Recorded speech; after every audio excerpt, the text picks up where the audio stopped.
Bonsoir et bienvenue à l'émission Jardinons en santé avec Paul et Gilberte, une émission de jardinage biologique dans le sud-ouest de la Nouvelle-Écosse. J'ai des grains de mil, j'ai des grains de paille, j'ai de l'orge, j'ai du tri, j'ai des tricolis, j'ai des aliments, j'ai des ananas, des racines, des lauriers, de riz, j'ai des anasies, j'ai des anasines, j'ai des anasos, j'ai de beaux, j'ai de beaux, j'ai de beaux oiseaux.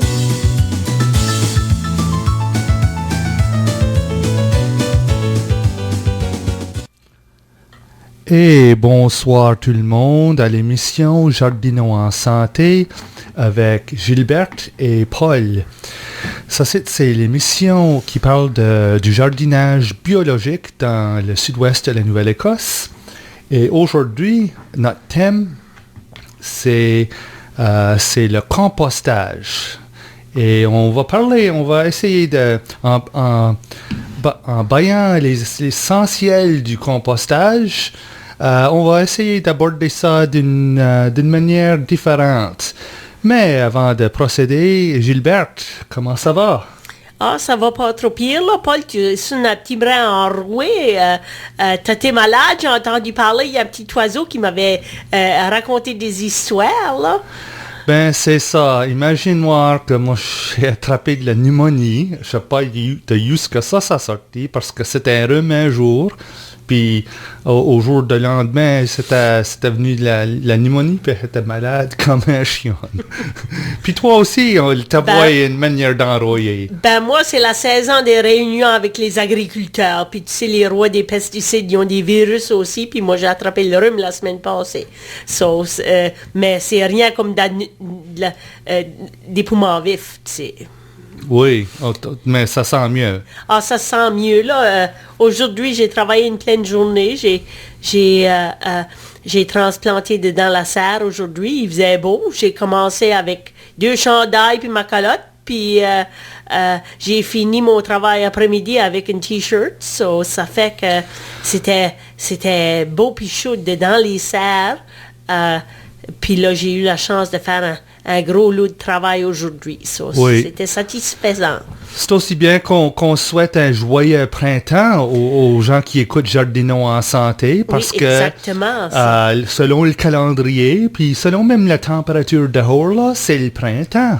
Exactement. Oui. Faut commencer à chercher pour des pussy willows.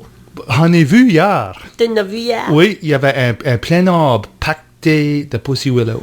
OK, ça c'est un signe que la terre va commencer à se réchauffer. C'est ça, j'ai pensé. Puis aussi, j'ai vu beaucoup de perce-neige, point dans clair, mais plus haut dans la vallée. Encore, il y a des évidences. Je pense ainsi que les écouteurs trouvent des évidences du printemps. C'est encore le mi-temps du mois de mars, mais... Puis la terre encore gelée, là. Oui. Les autres, il y a quelqu'un qui a cassé ma clôture avec son tracteur cette année. Il faut remplacer la clôture. Il déboulait de la neige, puis il était un petit brin trop près. Puis avec un tracteur, quand tu vas proche, ça casse les affaires. Il faut remplacer des poteaux. Et puis, on checkait pour faire des trous, mais la terre encore un petit brin trop gelée. La semaine passée, c'était le congé de mars. Et puis... les enfants des voisins ont venu m'aider à mettre mon gros plastique noir dessus mon jardin pour solariser. Oui. On a fait ça la semaine passée. Ça, c'était pas mal excitant. Ça, je voulais dire, ça paraît qu'il y a certaines personnes qui sont point contentes après toi, selon, comme ça que tu disais, pour l'almanach. Oui. L'almanach et les prévisions pour le mois de mars. Les prévisions du mois de mars, il y a 2 tempêtes que l'almanach n'avait pas prédit. Oups. Ça fait que la dernière tempête, puis pas l'avant-dernière, ben l'avant-avant-dernière, l'almanach n'avait pas prédit. Il avait prédit de la neige, mais pas une tempête. OK. Des fois, le volume et puis cette année, je pense que probablement que les prédictions d'été seront peut-être pas accurate aussi. On verra. Oui, mais quoi c'est que les prévisions pour le début de printemps? Le mois d'avril, la température pour le mois d'avril va être à peu près normale. Oui. Le mois de mai puis le mois de juin va être un petit brin plus chaud que normal. Et puis le mois de juillet puis août, ça c'est supposé d'être un été sec encore cet été. So, faudra s'organiser pour maintenir l'eau. Okay. Ça sera quelque chose qui sera important. Ou peut-être que ce sera le temps à commencer à penser des stratégies d'arrosage et de conservation de l'eau. Du pays, puis des choses comme ça, à cause que c'est supposé d'être un été sec. So, faut être sûr que notre terre ait un beau niveau de matière organique. OK. Pour pouvoir, puis on peut faire ça en ajoutant du compost. OK. So, OK. Ça veut dire qu'il faut être sûr que notre compost soit bien usagé cette année. OK, ben ça nous amène à notre thème. Et avant d'y aller, je voulais juste souligner une couple d'événements que le monde de la région sera peut-être intéressé. Le 1er d'avril, en plus d'être les poissons d'avril, c'est aussi le festival de clarté. Et Gilberte, qu'est-ce que tu vas faire le samedi, le 1er avril? Ben moi, je suis supposée de parler dessus le compostage, puis je veux parler sur les principes, les basics, les principes du compostage, mais là, je vais amener ça à un plus haut niveau, puis on va explorer peut-être quelques techniques non traditionnelles de composter, et puis voir qu'est-ce que ça va amener. C'est pas les poissons d'avril, ça va être les graines d'avril, parce que ça va être un samedi de semences. So, les maisons de semences vont être là pour vendre des semences, puis les choses comme ça. So, on va avoir des échanges de semences, puis des choses comme ça. Donc, si le monde est intéressé à trouver des variétés de légumes de patrimoine ou qui juste sont point commun, allez au rendez-vous de la baie samedi le 1er avril pour le samedi des semences et dans le même temps, assister à l'atelier sur le compostage de Gilberte. Et ce soir, ce sera peut-être un petit avant-goût. Je voulais mentionner aussi le 6 avril, encore dans le Festival de clarté. Moi, je vais présenter une randonnée de nuit, une marche de nuit à la plage de Mavillette. Si tu n'as jamais été à Mavillette après le coucher de soleil, ce sera ta chance. Habille-toi comme il faut, parce qu'on ne sait jamais quoi ce que le temps va bailler. La prévision à long terme, mais qui va faire plus 4, qui fera point mauvais. Mais on ne sait jamais. Comme Mavillette, c'est une place qui fait son nom de température. Quand ce qui vente. Quand ce qui vente, oui. Mais c'est une belle façon d'accueillir le printemps. Et aussi, faut pas oublier de mentionner que si vous aimez notre émission Jardinons en santé, ben en plus de l'écouter sur CIFA, Radio Claire, tu peux aussi nous suivre sur Facebook. Et, vous pouvez aimer le groupe Jardinons en santé sur Facebook et on partage des nouvelles sur le jardinage biologique. En plus, tu pourrais même nous communiquer en demandant des questions au sujet du jardinage, des défis ou des réussites que tu as eues. So, aimez-nous sur Facebook. Et on va faire une petite pause et on reviendra bientôt.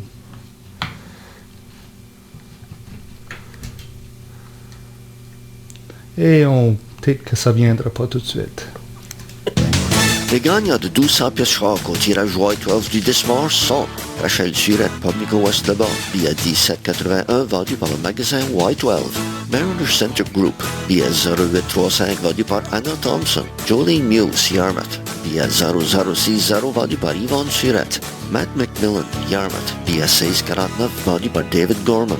Elisa Maxwell Barrington, billet 1605, vendu par le magasin Y12. Félicitations à tous nos gagnants. Si Si vous pensez de faire des rénovations dans votre maison, arrêtez chez Metegan Home Hardware et parlez avec un de nos employés pour tous vos besoins de peinture, rideaux lève-lourd ou l'item parfait qu'on mènera tout ensemble. Metegan Home Hardware avons des drills de marque DeWalt de 12 volts qui sont réduits à moitié prix.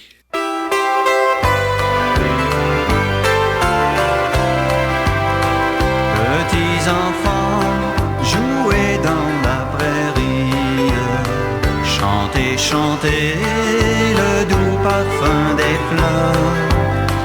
Profitez bien du printemps de la vie. Trop tôt, hélas, vous verserez des pleurs. Quoique bon vieux, j'ai le cœur plein de charme. Permettez-moi d'assister à vos jeux. Pour un vieillard outragé plein de larmes, auprès de vous, je me sens plus heureux. Dernier amour de ma vieillesse, venez à moi, petits enfants, je veux de vous une caresse pour oublier mes cheveux blancs.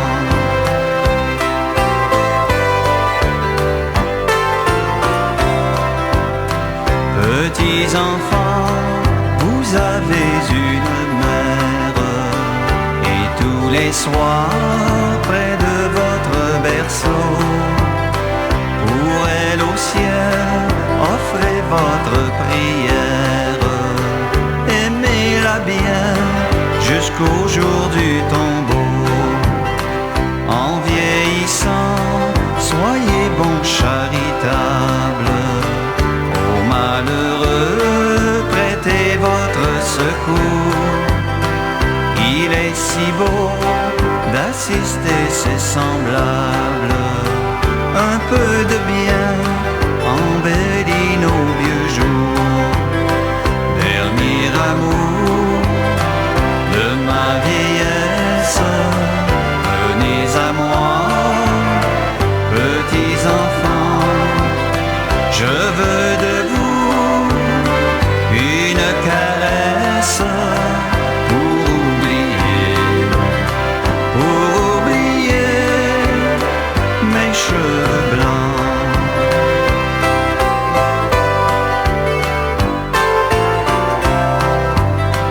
Petits enfants, quand j'étais à votre âge, je possédais la douce paix du cœur.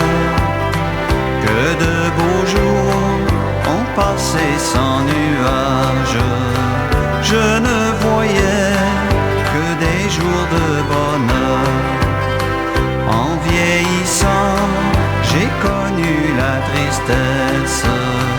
Ceux que j'aimais, je les ai vus partir. Oh, laissez-moi vous prouver ma tendresse.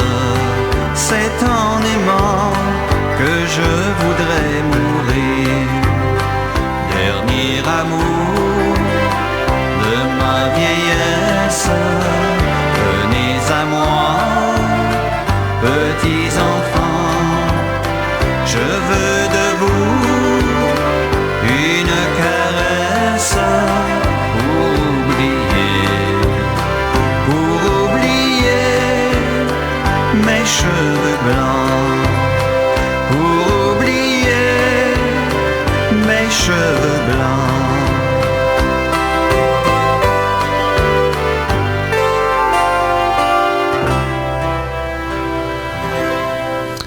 On est de retour avec l'émission Jardinons en santé, une émission qui parle du jardinage biologique dans le sud-ouest de la Nouvelle-Écosse. Et le thème aujourd'hui, c'est le compostage. Puis Gilberte, je sais que tu crois beaucoup dans le compost. C'est quasiment ta Bible. Mais pourrais-tu nous décrire un peu quoi c'est que le compost OK. et le processus. Je vais le mettre en termes simples. C'est pas compliqué, là. C'est pas une grosse affaire. C'est simple. C'est tourner nos déchets en nutriments avec le processus de décomposition en se servant de l'air, puis de l'eau, puis de l'activité biologique. C'est tout ce que c'est. So, c'est vraiment une recette. Il y a des recettes, il y a 1000 différentes techniques. Tu peux composter n'importe quelle manière que tu veux. Mais l'affaire, c'est ça prend les déchets de matière organique, puis c'est les tourne en nutriments pour les plantes. OK.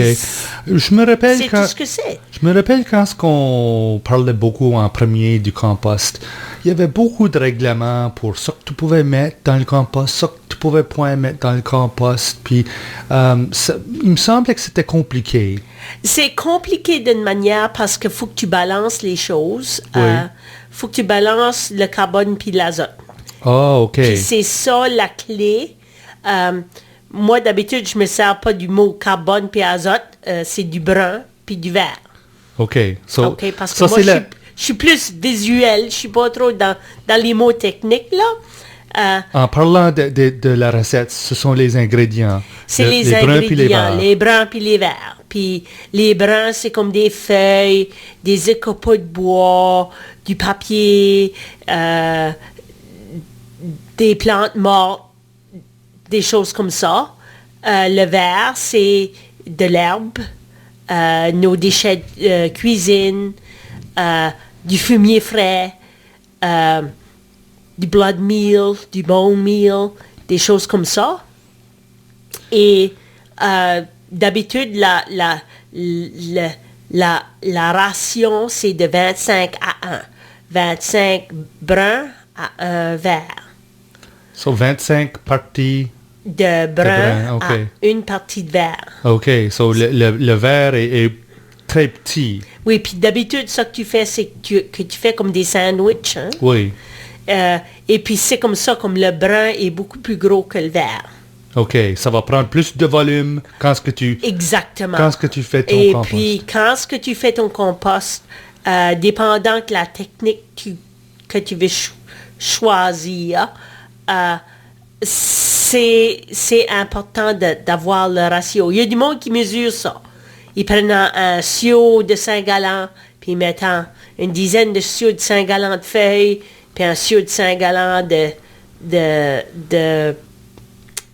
d'herbe ou de mauvaises herbes. Parce que c'est vert aussi, hein? OK. Ben, ça me pose la question. Ça veut dire que tu pourrais point faire un compost rien qu'avec les restes de cuisine. Tu pourrais, mais ça irait beaucoup moins vite. OK. Quand que la proportion de brun puis de vert est pas 25 à 1, ça ralentit le processus. Parce que ce qui sort de ton seau vert de la cuisine, ça c'est tout vert, right? C'est pas mal tout vert, oui. Vert et aussi trempe. Puis trempe. Oui.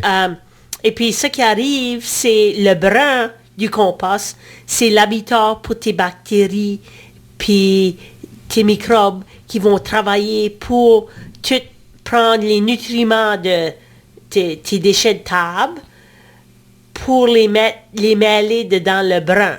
So, le job, c'est prendre les nutriments, les manger, les mêler, mais leurs habitats, c'est le brun du compost.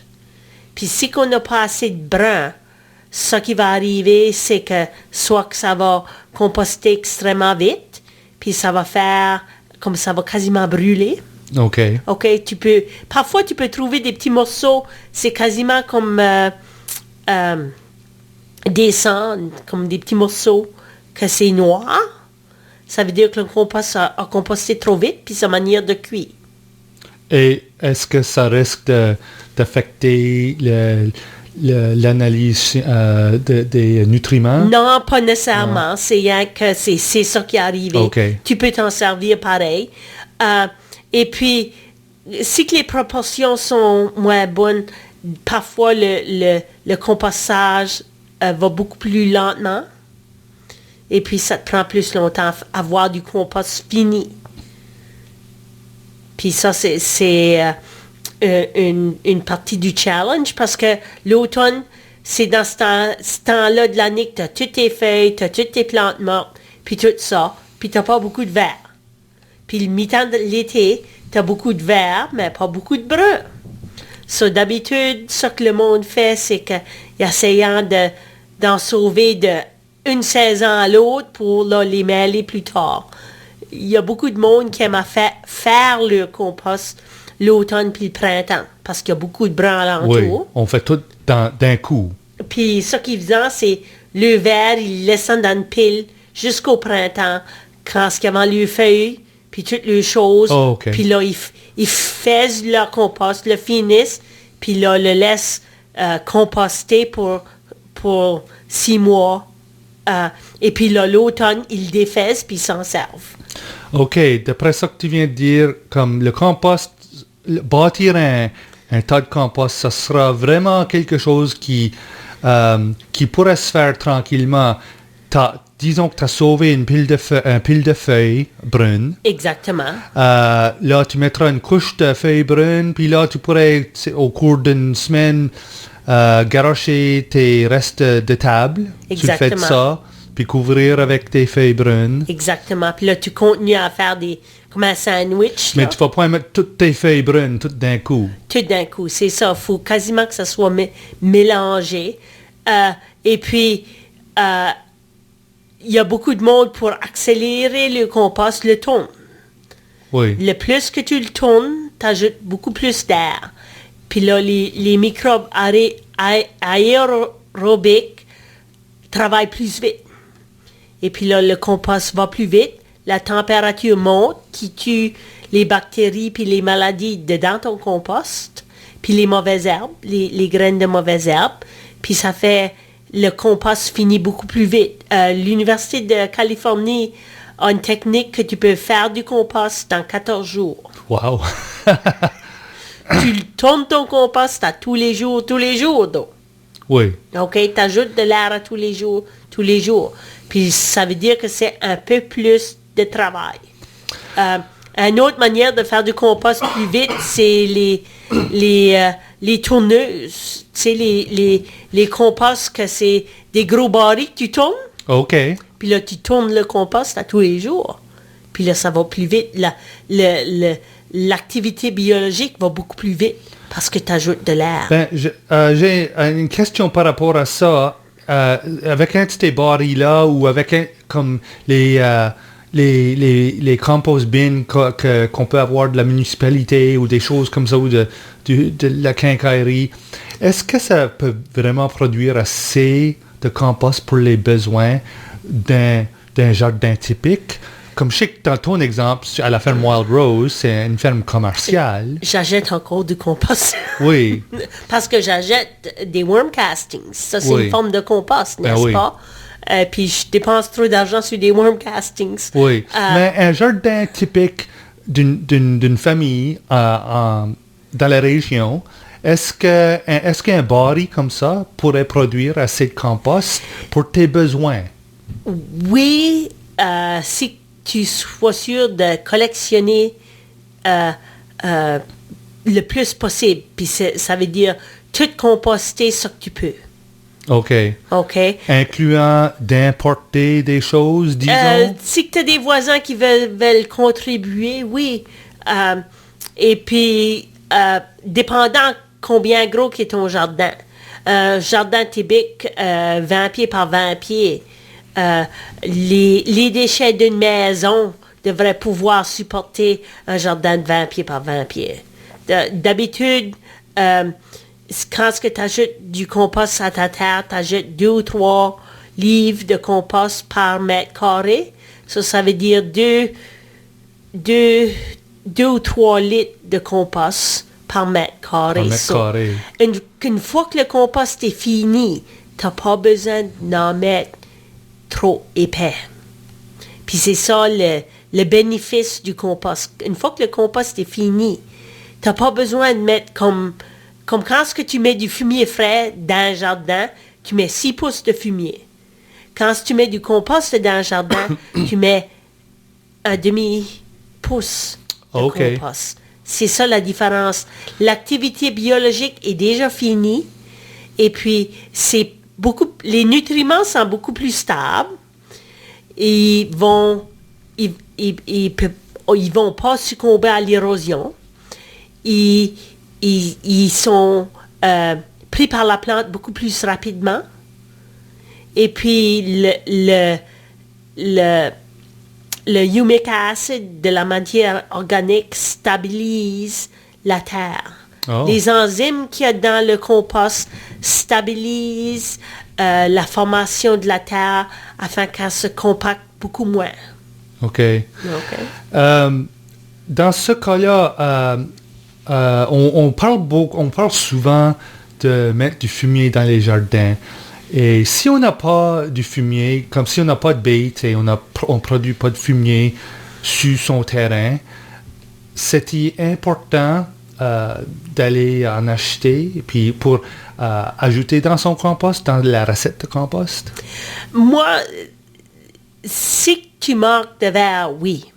OK, si tu manques pas de verre, non.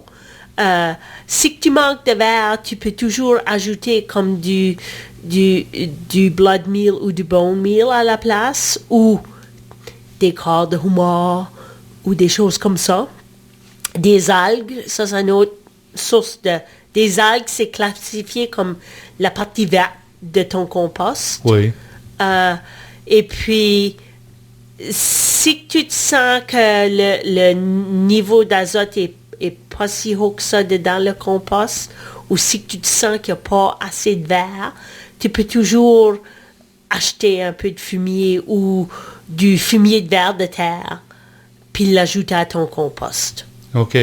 Puis, typiquement, je sais qu'au moins dans mon jardin que j'avais à Saulniéville, la terre était beaucoup argileuse.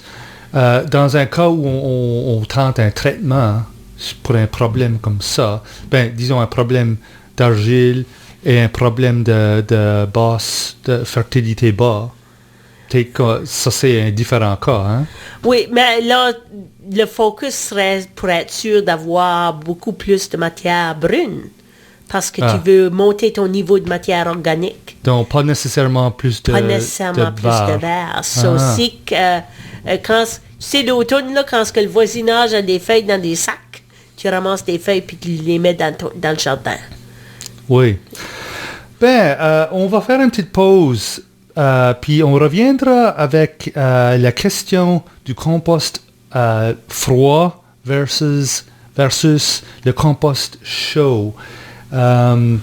Parce que c'est aussi bien de l'admettre, tout le monde ne va pas faire le compost selon la même recette. Il y a beaucoup de recettes, je peux te garantir. C'est l'événement Grande Vente autorisé par l'usine qui se passe ce mois-ci. Durant cet événement, vous pouvez louer la toute nouvelle 2017 Hyundai Elantra L manuel pour juste 39 pièces par semaine à du 0% pour 39 mois. Ou l'acheter avec du financement de 0% jusqu'à 84 mois. Arrêtez chez Thistle Hyundai à Dayton aujourd'hui pour tous les détails sur cette deal et d'autres. Du neuf au vieux sur Country 104.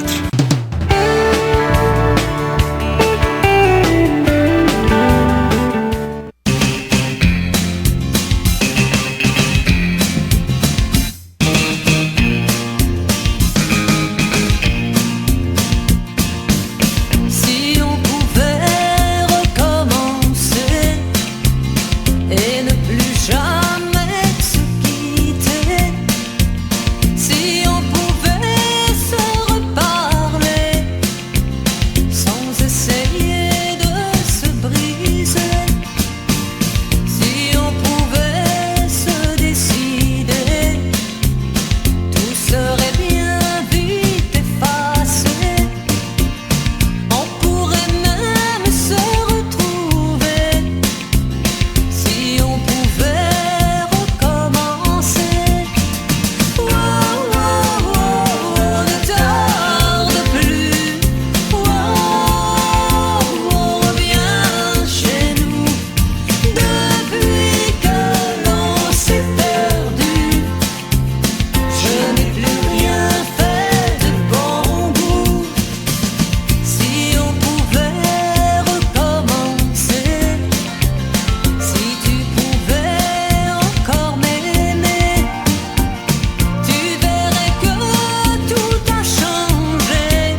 Et bonsoir, vous êtes en train d'écouter l'émission Jardinons en santé.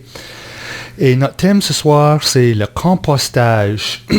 Puis, on a parlé d'une recette de compost avec un rapport de carbone-azote ou de brun et vert. Et T'en rappelles-tu du numéro, Paul?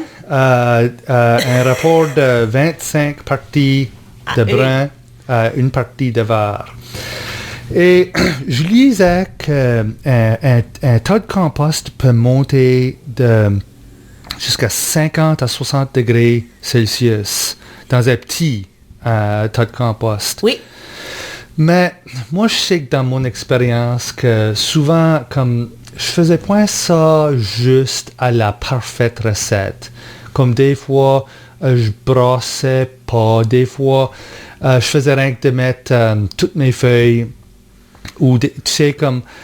qu'est-ce qui va arriver à mon compost? Ça va-t-il encore être bon ou ça va-t-il point vraiment valoir la peine? Ah, ça, toi, tu te servais de la méthode de compostage au paresseux? Essentiellement, oui. En croyant que ça va tout pourrir, ça va tout se composter. Ça va tout pourrir, ça va tout se composter. Tu peux la faire à la méthode des paresseux, c'est là que la majorité du monde se sert. T'appelles ça un long compostage. La proportion de 25 à 1 est moins critique, mais tu sais moins ton niveau d'engrais qu'il y a dans ton compost. So, t'es un peu moins sûr de ton niveau d'engrais. Ça va tout se décomposer. Nous autres, dans le vieux temps, on avait une pile de compost chez nous qu'on mettait toutes. À la fin le printemps, on prenait ça qui n'était pas décomposé, puis on commençait une autre pile, puis ça qui gardait bien, on s'en servait dans le jardin. C'est tout ce qu'on faisait comme compostable. On faisait une grosse pile, les vers de terre vont faire le travail, les microbes vont faire le travail. Si que les proportions sont pas parfaites, ils vont travailler pareil, mais moins effectivement. Ça va prendre beaucoup plus longtemps. Si tu mets tes matières brutes, ça peut prendre jusqu'à 1 année avant qu'ils soient compostés. Ça fait que c'est un compost un peu plus long. Mais, si tu veux faire la méthode de paresseux, mais faire les affaires peut-être aller un petit peu plus vite, ce que tu peux faire, c'est prendre soit un bout de bois ou une crowbar ou quelque chose comme ça, puis faire des trous qui vont jusqu'au milieu de ton compost pour ajouter de l'air. Puis là, si tu ajoutes de l'air, puis là, que tu sois sûr que c'est bien mouillé, l'activité biologique se dépêchera un petit brin plus. Puis ça s'appelle un compost lent. Puis ça tue pas les graines de mauvaises herbes. Puis ça tue pas les maladies. Mais tu peux encore te servir du compost. Ma question c'était, est-ce que ce compost froid ou ce mauvais compost, est-ce que c'est mieux que rien? C'est mieux que rien. Puis moi, ce que je recommanderais, c'est que tu l'incorpores dedans la terre. Parce que là, si c'est pas tout à fait fini, il va se faire finir avec l'incorporation de la terre. OK, le compost fini, tu vas l'appliquer sur le fait de la terre et ce compost frais, tu vas le labourer dans la terre. Le virer dans la terre. OK. OK. Tu peux même le virer à la main. Tu sais, si tu n'as pas besoin de le mettre creux, tu peux encore t'en servir, pas de problème. OK. Mais point l'enterrer nécessairement, mais juste le virer dans la terre. Le virer un petit brin. OK. Les nutriments sont encore là, puis ils vont encore servir. La matière organique est encore là. Elle va encore être disponible. Il n'y a pas de problème. C'est une méthode plus paresseuse, mais ça travaille encore. Une autre affaire que tu peux faire, c'est la virer peut-être un peu plus souvent. Puis là, ça va encourager l'activité biologique. OK. OK. Il y a du monde qui fait leur compost. Tu peux voir les niveaux tout précis à mesure qu'ils sont toutes fabriquées, ils ont une pile de vert, puis une pile de brun, puis là, ils mettent tout le compost ensemble, puis c'est tout fait parfaitement. Faut pas que tu oublies d'arroser ton compost. La majorité du temps, le compost, c'est pas bien arrosé. Les microbes, eux, ont besoin de l'eau, puis de l'air, puis de nourriture. C'est des êtres vivants. Ils ont besoin de l'eau, l'air, puis de la nourriture. Mais si c'est trop trempe, ça va pas travailler non plus. Si on fait la méthode des parasols, y a-t-il des choses qu'on devrait point mettre dans le compost? Ben moi, si tu fais la méthode des paresseux, moi je mettrais pas mes os puis ma viande. OK? Ça attire des visiteurs à quatre pattes. Oui. Et c'est les affaires qui vont attirer les visiteurs à quatre pattes. Ça peut causer des problèmes dans le voisinage. Ben oui. Oui. Puis moi, je préférerais mieux. Mais tes déchets de cuisine, tes plures de patates, tes plures de carottes, des cœurs de pommes, des restants, moi je les mettrais. Puis c'est important, surtout les déchets de cuisine, parce que eux créent une senteur, c'est bon de les enterrer. Puis parfois, c'est rien que prendre un petit râteau, faire un trou, puis les mettre dans le trou, puis là, mettre quelque chose par-dessus. Y a-t-il des affaires du jardin qu'il faudra éviter de mettre si on fait le compost frais? Moi, je mettrais même des mauvaises herbes, mais soyez sûr qu'ils ne sont pas à fleurs. À fleurs ou à graines. Ou à graines. Oui. Mais si tu tournes ton compost puis que tu ajoutes un peu plus d'air, puis la chaleur peut revenir, parce que tu ne veux pas vraiment remettre des graines. Une autre chose que tu peux faire avec tes mauvaises herbes, avant de les mettre dans le compost, tu les mets dans un sac de plastique pour une semaine, quand il fait chaud, puis ça les brûle. J'ai fait l'expérience, la mauvaise expérience, je vais souligner, d'avoir jeté de la mint dans mon compost. Puis, à cette heure dans mon vieux jardin, c'est vraiment empesté de menthe. Qu'est-ce que j'aurais pu faire avec ça? Avec la menthe, c'est que tu l'aurais mis dans un sac de plastique. Oui. Puis, les sacs de plastique noirs. Puis, l'avoir mis au soleil ou la mettre dedans un seau d'eau. Oui. Jusqu'à temps que toutes les racines sont toutes défaites. Là, tu pourrais la mettre dans le compost. Okay. Des chiens dents, la mauvaise herbe qui appelle des chiens dents. Oui. Oui, c'est terrible ça. Ça, c'est un mode d'arbre qui a des racines qui ressemblent à du spaghetti. Exactement. Le chien dent, tu peux manger les racines, tu peux faire de la farine avec. Et c'est vrai et tout que les chiens aiment manger du chien dent. Exactement. Mais si tu mets une racine de chien dent dans un compost, ça ne va pas la tuer. Soit que tu la sèches au soleil, ou que tu la mets dans un sac de plastique noir, puis que tu la chauffes, comme tu la brûles, avant de la mettre dans le compost. Si tu prends la technique de laisser ces mauvaises herbes agressives sécher au soleil, si que c'est brun et brittle, oui. Ça se casse et c'est mort assez. C'est mort assez. Oui. Parce que, écoutez-moi, mon jardin est empesté de menthe et une mode de ground cover que j'avais dans le jardin à fleurs. C'était des fleurs violettes? Non, des fleurs jaunes. C'est de l'abium ou quelque chose comme ça. OK. Mais c'est terrible. C'est ça, il faut balancer les affaires parce que parfois, c'est soit une herbe qu'on aimerait avoir, comme la menthe, c'est une bonne herbe pour faire du thé. Oui. Mais point comme 2 arpents de menthe. Puis, c'est comme ça. Il y a certaines herbes ornementales qui sont difficiles à détruire aussi, tu sais. Oui, Puis comme mets point du Japanese knotweed dans ton compost. Japanese knotweed puis goutweed. Oui. Connais-tu celui-là? Oui, goutweed. Puis ça, c'est un autre. C'est des racines blanches. C'est pas mal. Ils sont pas... Puis soit que tu les noies avec de l'eau ou que tu les brûles dans un sac de plastique avant. Faudra qu'on fasse une émission spéciale sur comment dealer avec certaines mauvaises herbes. Les mauvaises herbes agressives. d'enfer, c'est-tu Oui, ça? les mauvaises herbes d'enfer. Oui, OK. Ben, tu avais parlé un peu de l'aération. So, je sais que ton tas de compost à la ferme Wild Rose, c'est quasiment une petite montagne. Puis vous avez un tracteur. On a un tracteur. Autre que ça, c'était la pelle. Quoi c'est que les outils?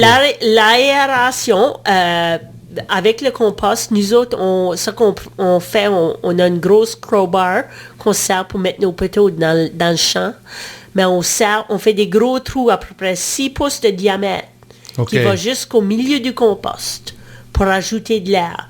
Puis d'habitude, ce que je fais une fois par mois, je fais des trous d'aération dans le compost. Une autre manière pour le faire, il y a beaucoup de monde qui servent des drain towels, c'est des pipes de plastique. Ah oui, avec des trous. Avec des trous. Oui. Puis tu les mets, tu les mets à tous les pieds dedans ton compost. Tu les enterres avec ton compost. Mais nous autres, on trouve quand ça vient à virer le compost, c'est de la misère à les sortir du compost. OK. Et puis, on risque de les casser. On risque de les casser. Un plus petit compost, ça travaillerait mieux.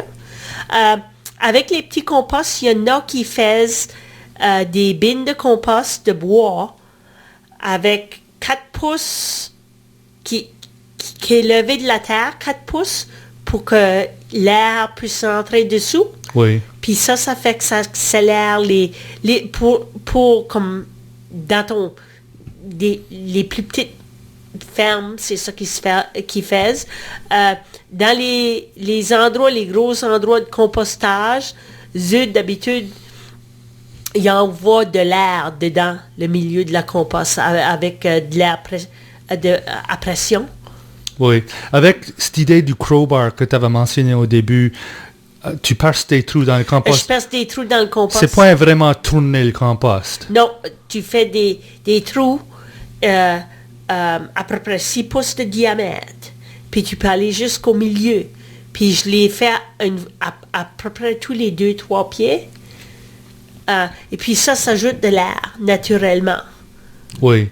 Parce que souvent, on voit des images de ce parfait jardin jusque le jardinier a fait comme 3 bines, l'une à côté de l'autre. Puis littéralement, il tournait le compost dans une bine à l'autre pour finir avec le... Le système de 3 bines travaille vraiment bien. Oui.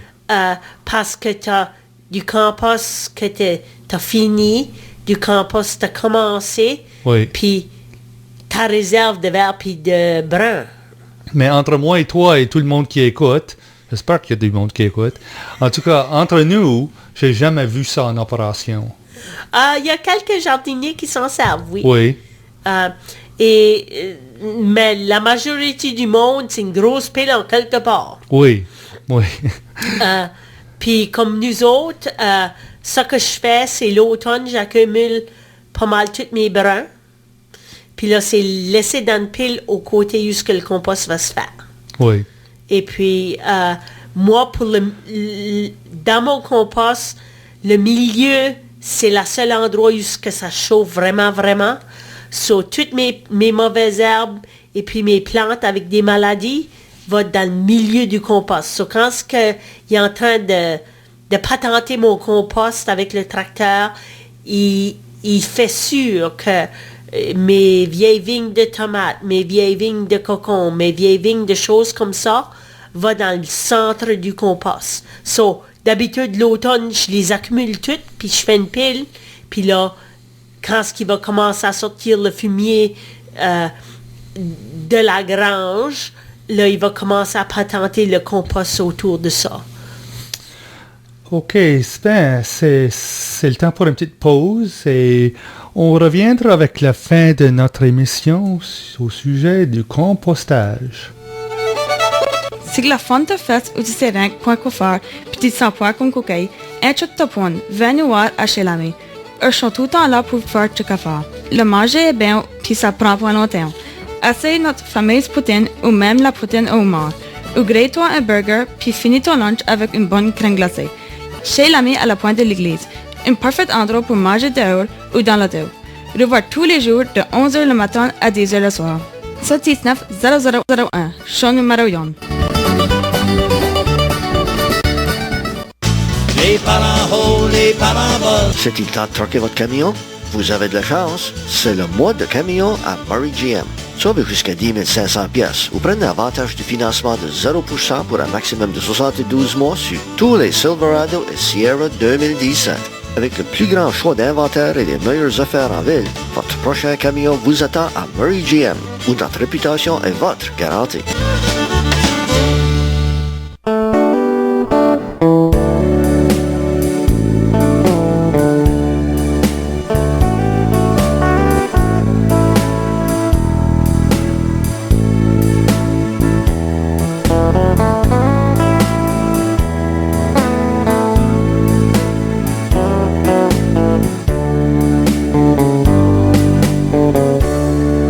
Écris-moi ou téléphone-moi.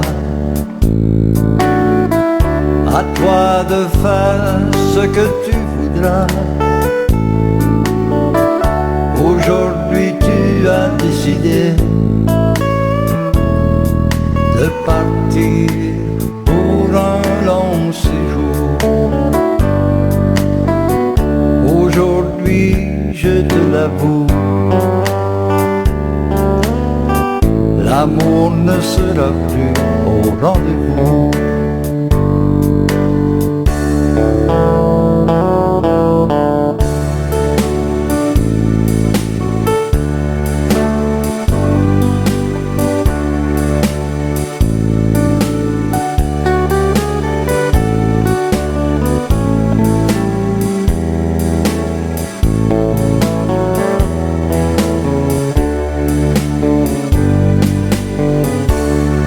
Écris-moi ou téléphone-moi. Si tu veux avoir de mes nouvelles, je ne ferai pas les premiers pas. Tu seras libre comme l'hirondelle.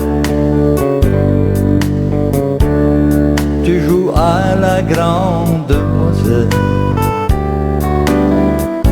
N'oublie pas, j'attends ton appel.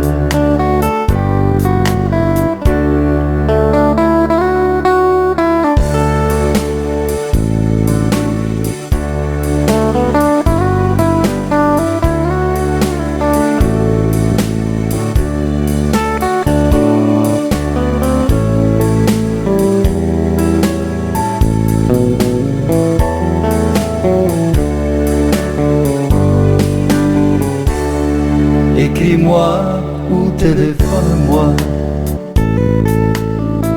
Je ne promets pas de t'attendre.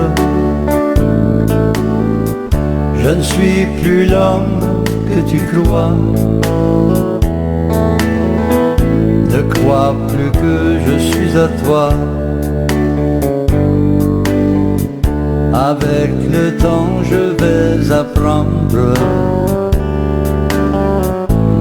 C'est moi qui aura le choix. Avec le temps je vais apprendre. Et c'est moi qui aura le choix.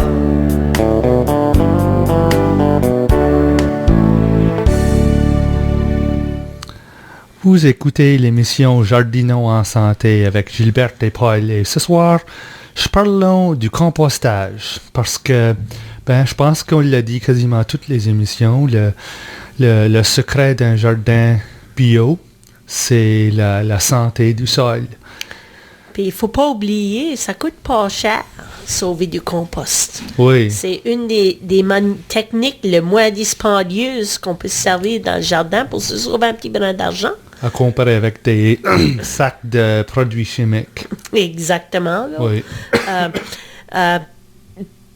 Puis Paul, je sais que toi t'aimes à faire ça, les manières de paresseux. Là. Je vais t'en proposer quelques autres techniques. Là. OK. Un compost à trous. Un compost à trous. Oui, tu fais un trou dans ton jardin, tu mets ton compost, puis tu plantes ta plante dessus. OK, combien creux faut-il que ce trou-là c'est? Ça peut être aussi creux que tu veux. Oh, OK. Jusqu'à même 6 ou 7 pouces. 6 ou 7, Une minimum. ou deux pelletées, minimum. Minimum, OK. OK, maximum 3 pieds, mais... puis il y a du monde, ça qu'ils font, c'est qu'ils font un trench, Oui, puis là, ils le remplissent à fur et à mesure. oui. Ils mettent un petit brin de compost, puis là, ils le remplissent, puis là, ils font leur séant juste dessus. OK. Donc, deux pelletées de creux. Puis là, on place la terre sur le fait, puis on peut planter Directement sur ça. Les Autochtones se servaient, eux plantaient des poissons dessous le maïs. Ah oui? Une forme de compostage, ça, Paul? Oui, oui. Puis c'est comme ça que eux faisaient, ils enterraient le compost.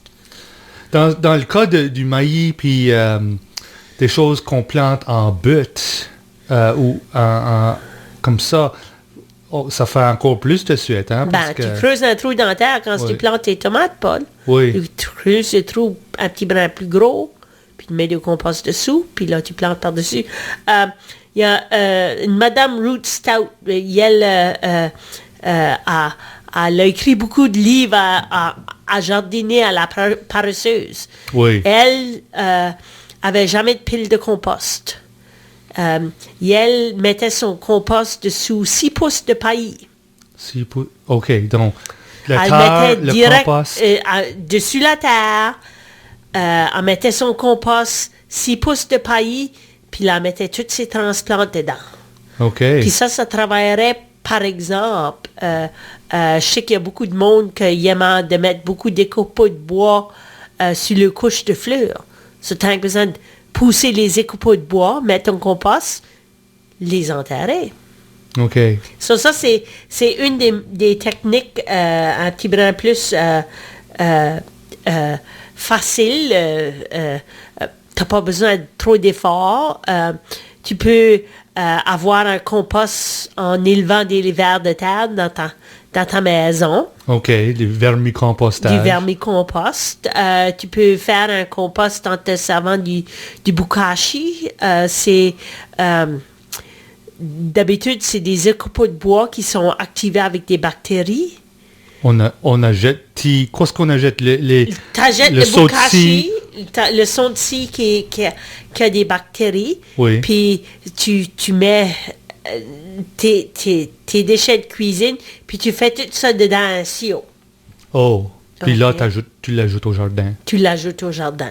Et puis par le temps que ton sio est rempli, d'habitude, le bas est déjà fini. Puis dans ce sens-là, je crois que le paillis est en forme de compostage. Exactement, tu sais. Puis, tu sais, comment de technique tu veux te servir, ça fait pas vraiment de différence. C'est bien nice d'avoir une belle pile bien faite puis finie.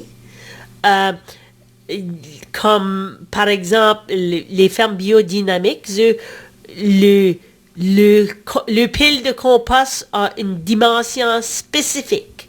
C'est 12 pieds par 13 pieds avec fait comme un trapezoid. OK. Avec 4 pieds sur le fer. Puis chaque niveau a une épaisseur spéciale.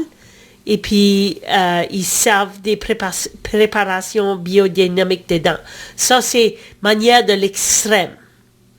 Ça peut être aussi simple que juste avoir une vieille poubelle qui est assez grosse, puis avoir des trous dedans la poubelle, puis le mettre dedans ton jardin, mettre tout ton compost dedans, puis laisser les vers de terre aller chercher ce qu'ils ont besoin.